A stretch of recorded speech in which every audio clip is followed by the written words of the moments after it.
Today, 30th of the 8th, 2017. Can't believe it. 6 minutes past 11. I don't know where the year's gone to. I don't know. This is Stepping Stone 2 podcast with all our members present.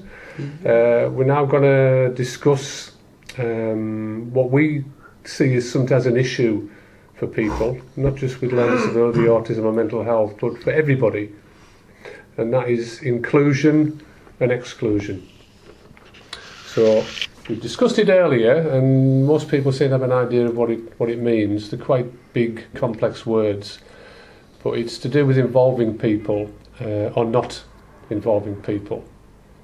So, group, what kind of problems do you think people could experience if they were excluded from things? What thing do you think people could be excluded from in your group? I've got one. Jim? They could be excluded from people, like if you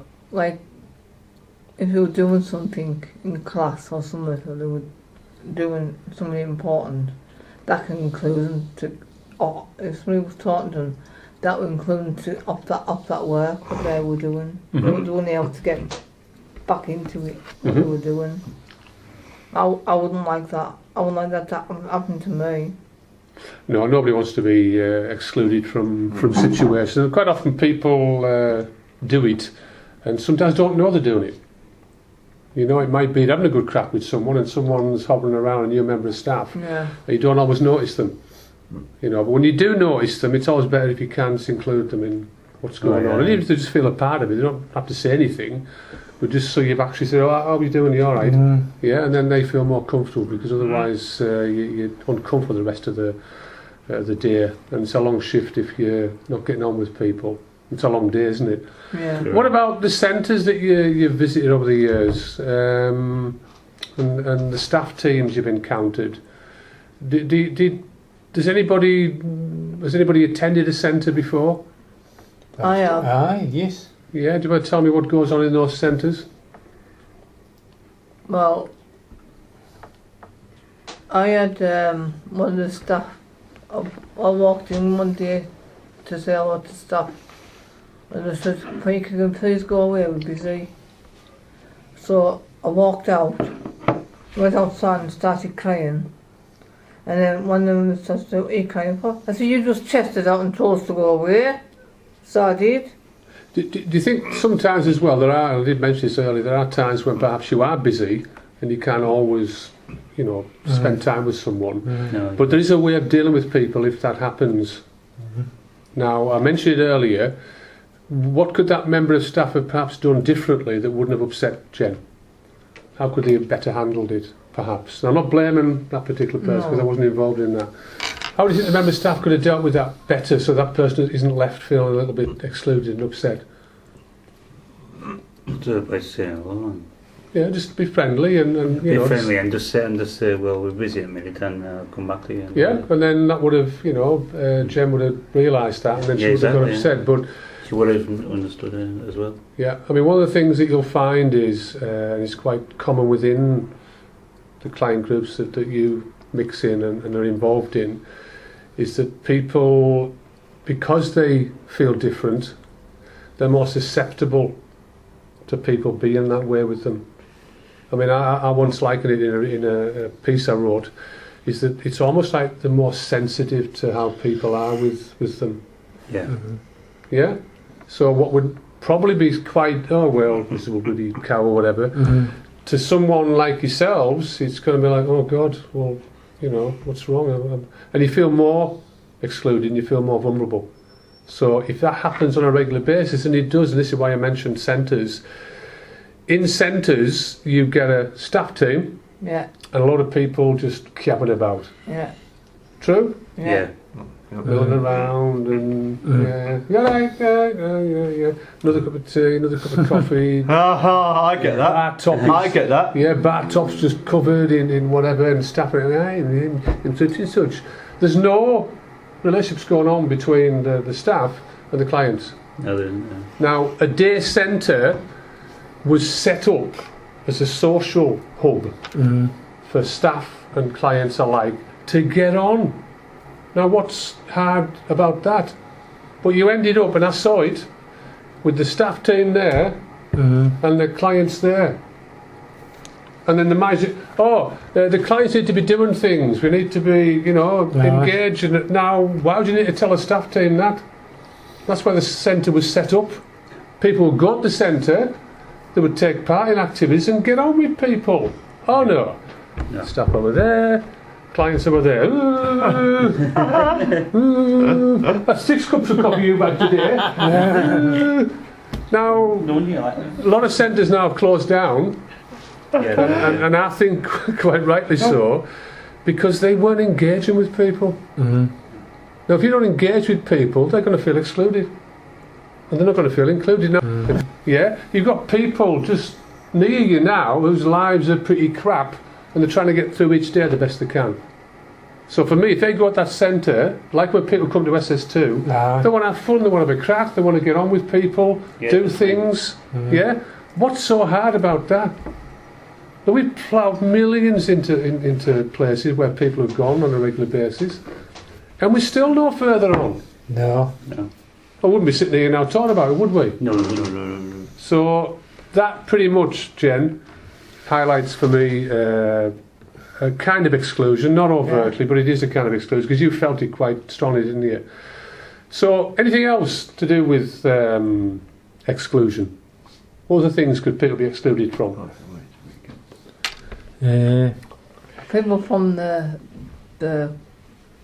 people from the company. You know what I'm trying to say, don't you? Just take your time, there's no rush. It's like people when they go to work and they're like they open the company and it doesn't work out for them. I don't think they'd be very happy with the other person who's dealing with it. So, are we talking about a company as in a care agency? Yeah. Yeah. So, how in what way are people being excluded? Like when they're busy doing something and you're not allowed to go in interrupt them if they're very, very busy or doing something, and just say, and this person, I can't be bothered with you.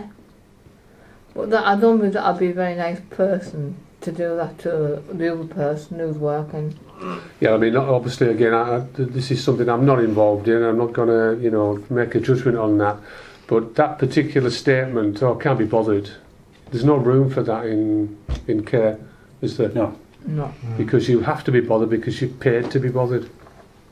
Yeah. And if you're going to go into work and play on your phone all day, and then you can't be bothered with people, you're excluding them. Yeah. Pretty much so. No one's saying you're going to be constantly at them about, what do you want to do today, Nigel? Do you want to go out for the what? Do you want to have...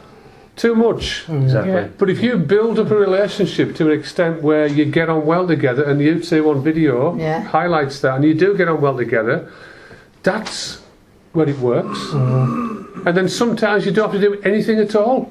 No. But it works. Yeah. Exactly. Now, I know we're talking kind of quite higher academia here, and quite a lot of people come in to care with the absence of that, sadly, but they can learn. Learn. It's crucial to build up that therapeutic relationship with a client. Yeah, you're not going to do it with everybody, but if you try, then you're not excluding them. Yeah. No. Yeah. No. And if you're in the middle of a crack, right, at bait time, I call it bait time still. In your break, and then one of your clients just happens to want to join in and have a crack with you, just show some respect and actually involve them in some way. Or if they just sit with you. At college, used to happen quite a lot with you, Jen. You just come in and sit. That wasn't an issue with me. If I was really, really busy and I hadn't got time to spend, Jen would just sit. Yeah, but I would always tell her that. So she knew. I think that's what you're getting at, really, Jen, aren't you? Because when you become a company, you don't become distinct from your client group. No, you don't. Because without the client group, you haven't got a company. So you've got to get that bit right. And if that goes wrong, you bet your bottom dollar somewhere down the line you've got to close down.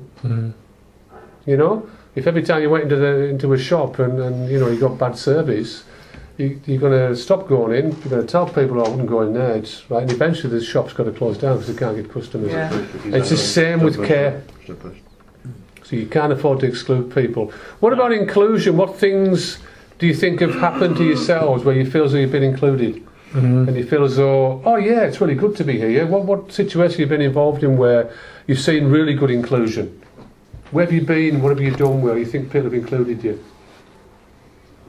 It's not so much for you, Luz, because you spend quite a lot of time, well, en masse with your mum and Bernie, don't you? Yeah. Nigel, what things do you think you've been involved in that where you really felt as though you wanted and been included? The activities I've been doing, like coming here, and Oh, this is a plug for SS2. Yes, Nigel, carry on. And people come to see me. My friends come to see me in my flat as well, and get me involved in some weight training and stuff.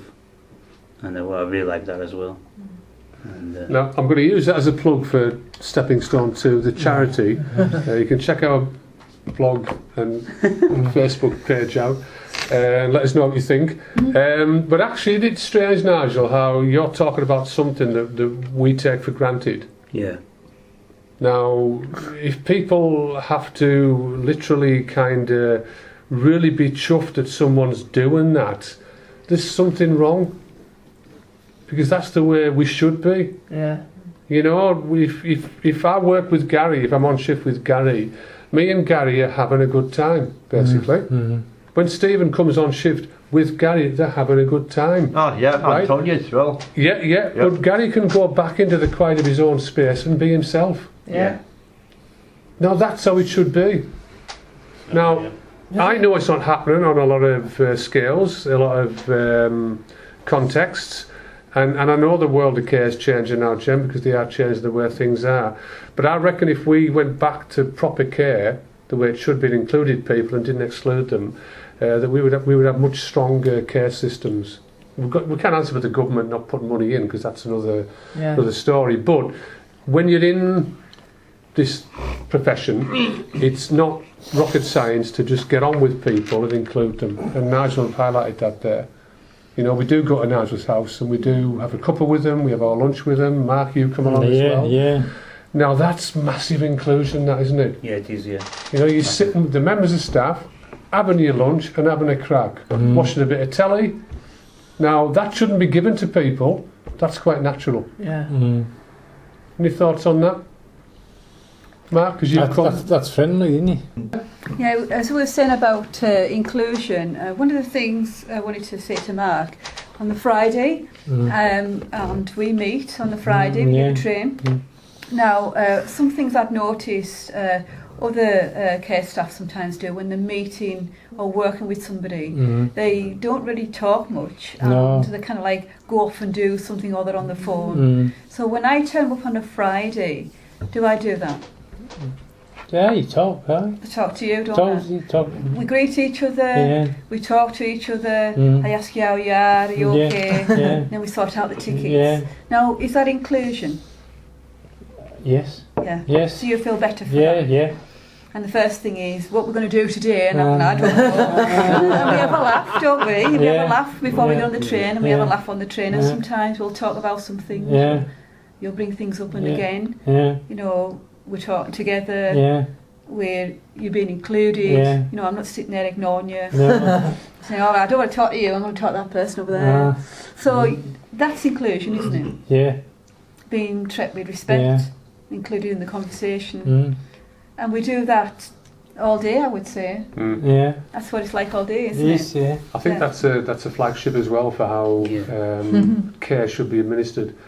I don't think anybody's got the right to come into the world of care and do it the way they think it should be done. No.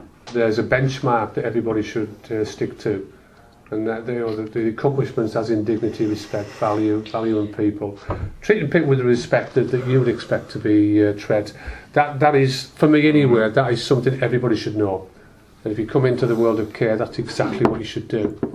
Yeah. Yeah, because you're not the one that's in care. No, you know. You can go home and do whatever you want to do.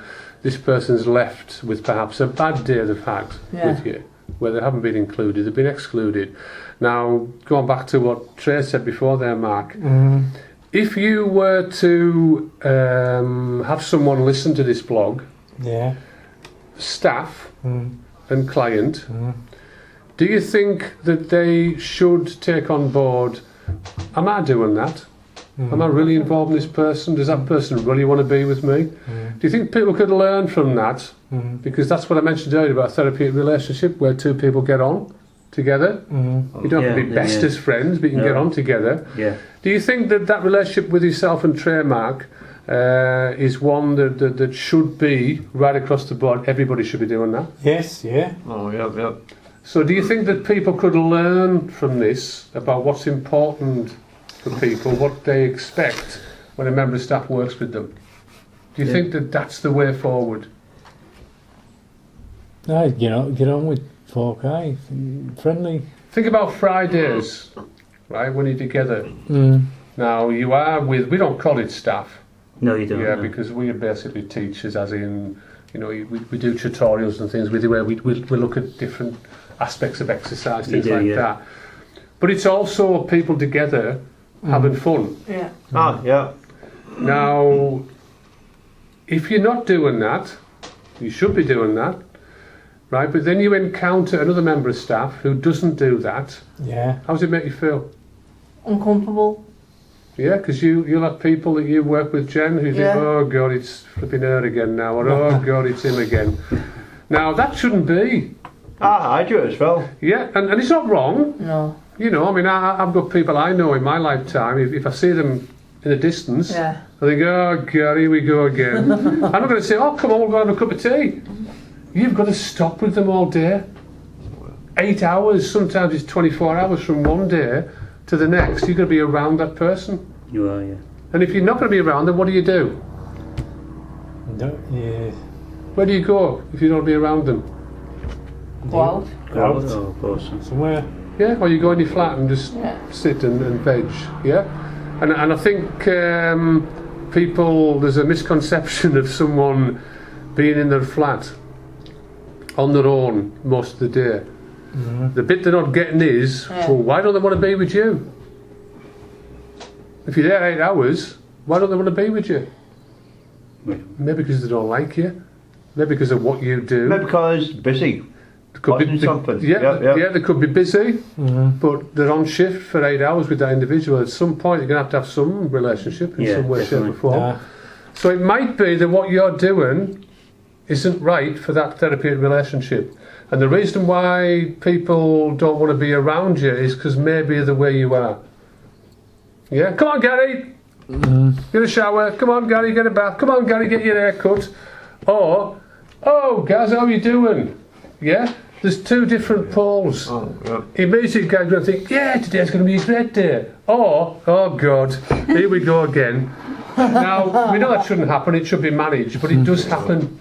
Yeah? Everybody who's in care now will have people who aren't working properly, haven't been dealt with, and every time their name comes up on that rota, oh God, flipping heck. So then that person's got to literally lock themselves away. Yeah? What's worse is when they've got to go somewhere with that member of staff all day. This used to happen at college. I could always spot the ones who weren't happy, and I always knew which members of staff they were, and that was where they weren't happy. Oh God, I'm stuck with them all bloody day now. And what used to be really bad when I used to work at schools is people going into class to sit with them. You know, like learn support. Yeah. Oh, yeah. That was a real headbanger for them, because they're like, I don't want to be with you, but I've got to be with you. How awful must that be? Very awful. Awful. I mean, you're literally being excluded by being with that person, aren't you? Yeah. Now, I mean, we can address all the problems in care. There's a lot of good care out there. Just to round off then, because this is not about what me and Trey think, this is about what you think about inclusion and exclusion, right? Yeah. Right, we talked about the relationship between organisations and clients, staff and clients, about inclusion and how you feel excluded. Back to what we're talking about. On YouTube. Right, so the relationship between yourselves and the organisation, the staff, are crucial, aren't they? Yeah. Mm. Crucial because people can be excluded. We've mentioned different ways. It's crucial to involve people, to include people, isn't it? Yeah. Yeah. And it isn't just in activities, which is pretty much what he got stuck on. Oh, you're going to be doing this, doing that, doing that. It's involve them in everyday situations where you just, oh, you're all right, guys, have to go on, you know, do you have a cuppa? We'll go and have a crack. Yeah? The way you would do with your mates. Yeah. All right? So, I want you to tell me, each of yous, what you think is good about relationship between yourself and a member of staff. What things are crucial? What's good about that relationship that should be in there for everybody? Get on together. Get on together. You're making friends with people. Yeah, I mean there is a mantra which comes through from the higher echelons about you're not here to be friends, you're here to work with them. I hear that quite a lot. Mm. Now, in order to build a therapeutic relationship, you don't have to go for candlelit dinners with that person, No. but you do have to have a certain friendship whereby you get on with them. Yeah. Yeah?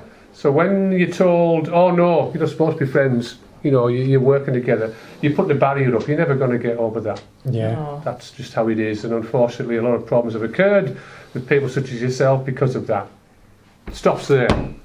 Yeah. Now we wouldn't be allowed to do what we're doing now in relation to the training where we're sitting having a crack and with stuff like that because you've gone across the boundaries. Yeah. But it quite clearly works, doesn't it? Yeah. Yeah. Yeah. So Gary, what do you think is crucial to the relationship between a member of staff and the client that needs to be in place? Do need to